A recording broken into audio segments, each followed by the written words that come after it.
Olá, estudantes! Vamos para mais um conteúdo interessante na aula de História. Sejam todos bem-vindos. Vamos falar na aula de hoje sobre o Iluminismo. Quais foram as suas ideologias e seus pensadores? Vamos conhecer um pouquinho a linha de pensamento. Qual foi o interesse que o Iluminismo viu em seguir essa linha, em acreditar? E a pergunta, qual é a linha de pensamento do Iluminismo? Ocorreu no século XVIII.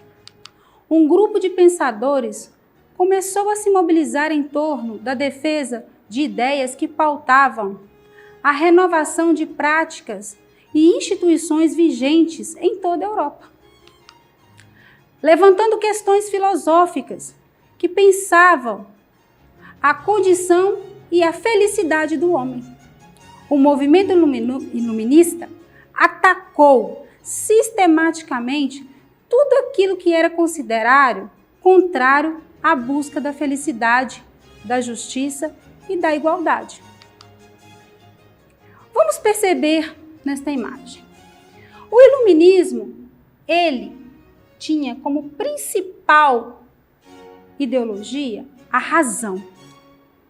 Ele acreditava que tudo vinha através da razão. E ele dividiu sua linha de pensamento numa sociedade igualitária, em um governo constitucional e uma economia liberal. Quando ele falava da sociedade igualitária, ele trouxe duas características.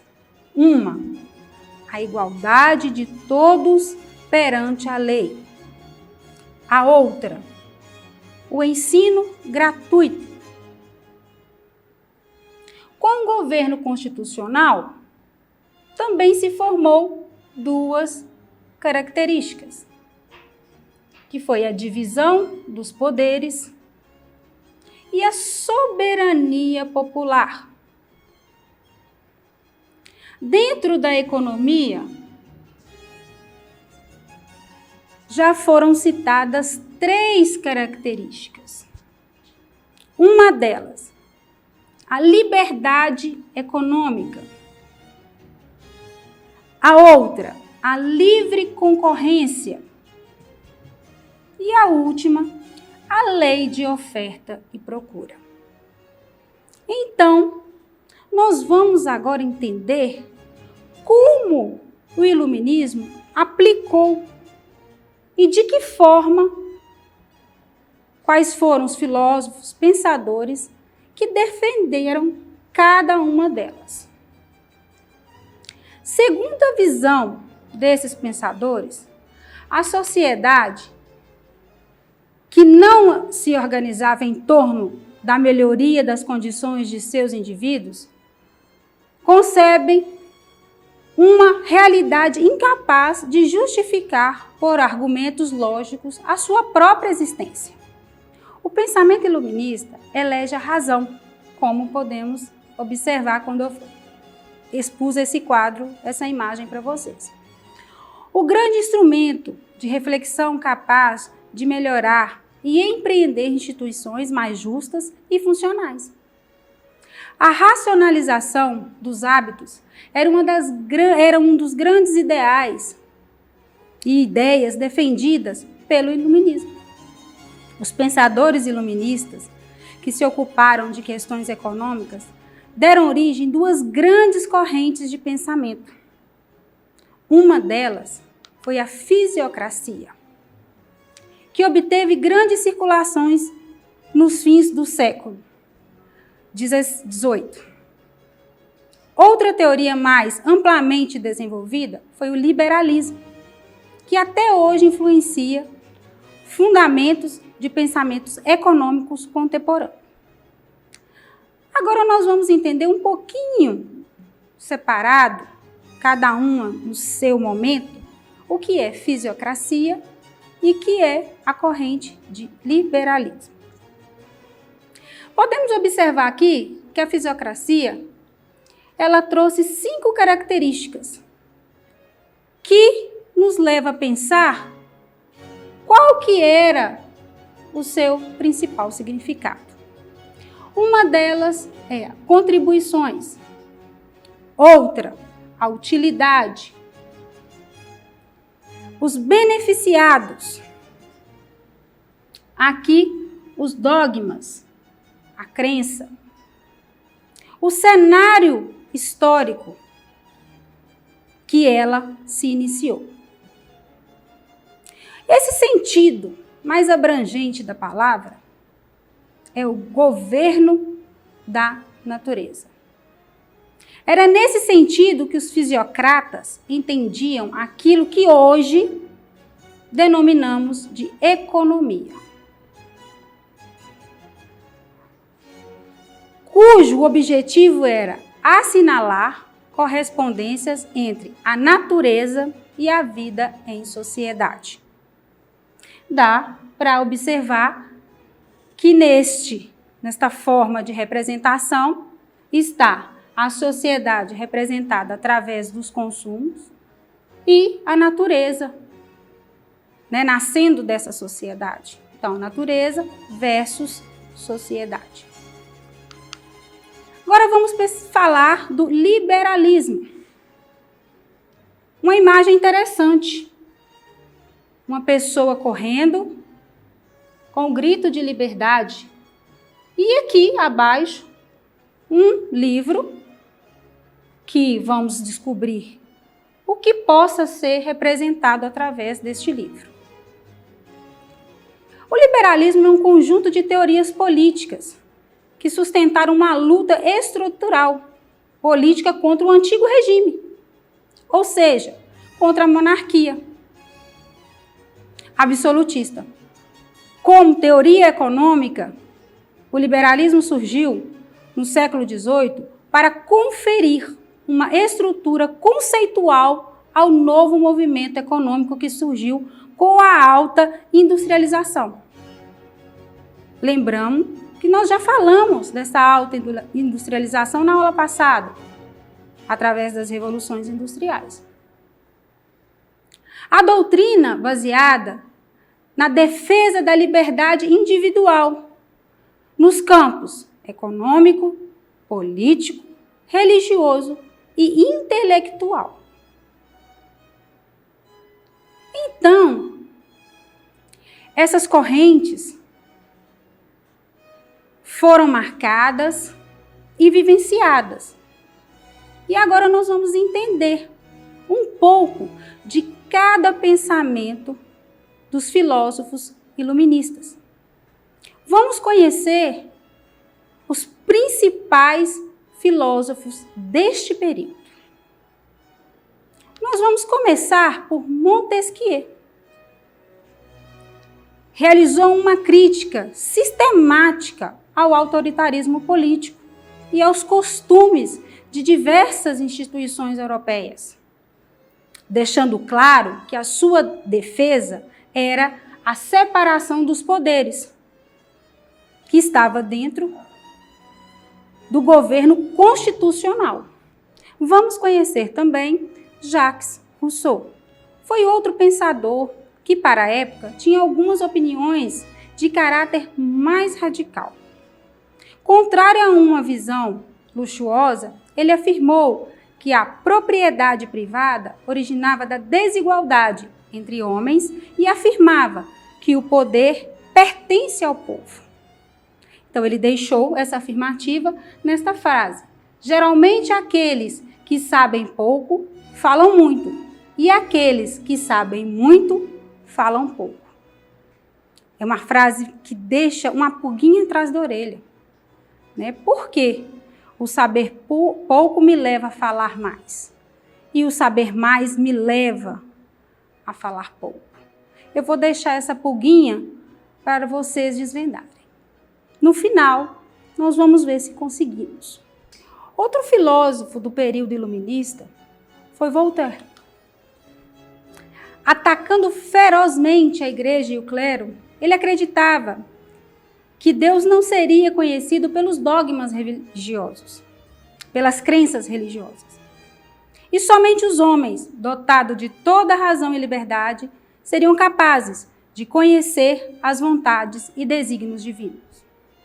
Deixando esta mensagem: é difícil libertar os tolos das amarras que eles veneram.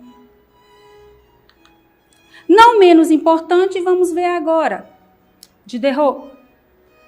Acreditava e acredita na razão como guia, da qual a filosofia deveria ser alicerçada, aonde ela ia crescer, para desvendar a verdade e constituir um sólido conhecimento. Sem espanto, ele elaborou sua metodologia, seguindo os modelos e informações das ciências exatas, de acordo com o materialismo científico, deixando este pensamento: a prosperidade revela os vícios, a adversidade as virtudes. Então, esses pensadores, eles deixaram pensamentos que influenciaram tanto no século XVIII, como nos faz refletir nos dias atuais. Pensamentos que estão dentro de uma política, de uma economia e de uma sociedade. Eu achei interessante trazer para vocês a visão do iluminismo na educação. Nós vimos que o governo era constitucional. E agora nós vamos ver o iluminismo pelos olhos da sociedade. Foi dividido em combates, crenças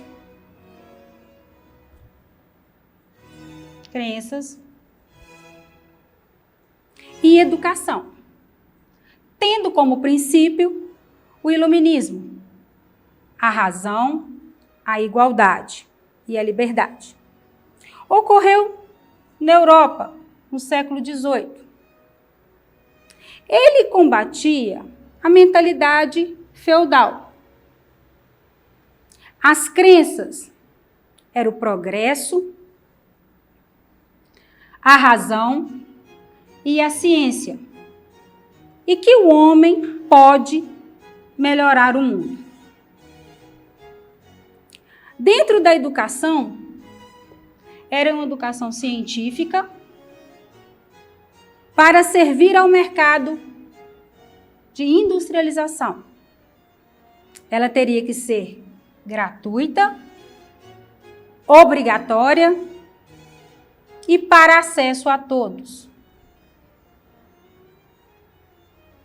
E quando a educação fosse laica, era para ser sem profissão religiosa.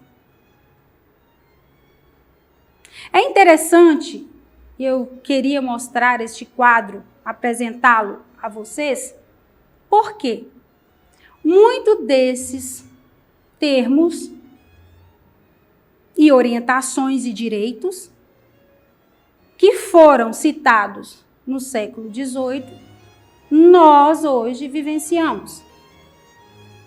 Então, é dito que a educação é para todos, ela é igualitária, mas, infelizmente, sabemos que o mundo em sociedade, ou na sociedade que vivemos, não nos traz esse pleno direito.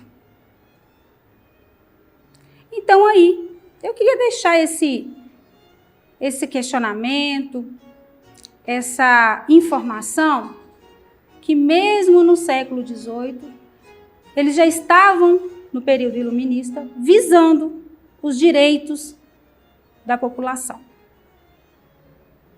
E que hoje nós vivenciamos, infelizmente, não da maneira certa, mas é uma lei que rege, né? Está determinada.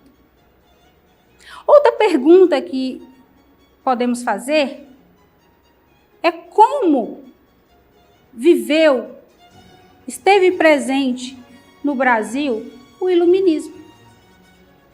E para começar, é preciso lembrar que os ideais iluministas eram contrários à opressão e à desigualdade. No Brasil, no século XVIII, ele era uma colônia. E até mesmo podemos lembrar que a independência brasileira, em 1822, foi influenciada pelo iluminismo.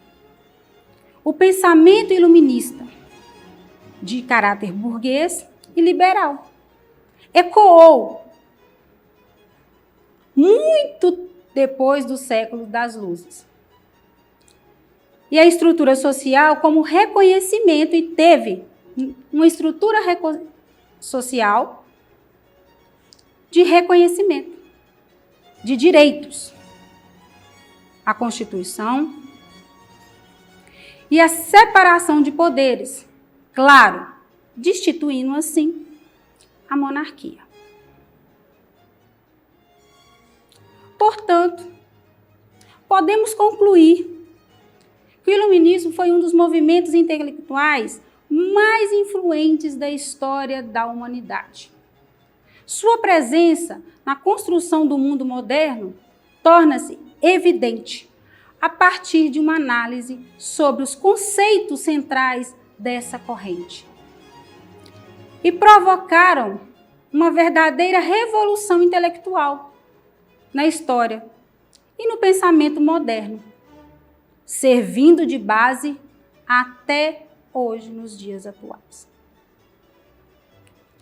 Encerramos mais uma aula. Para você, estudante, acesse as nossas atividades na plataforma SMED-GV.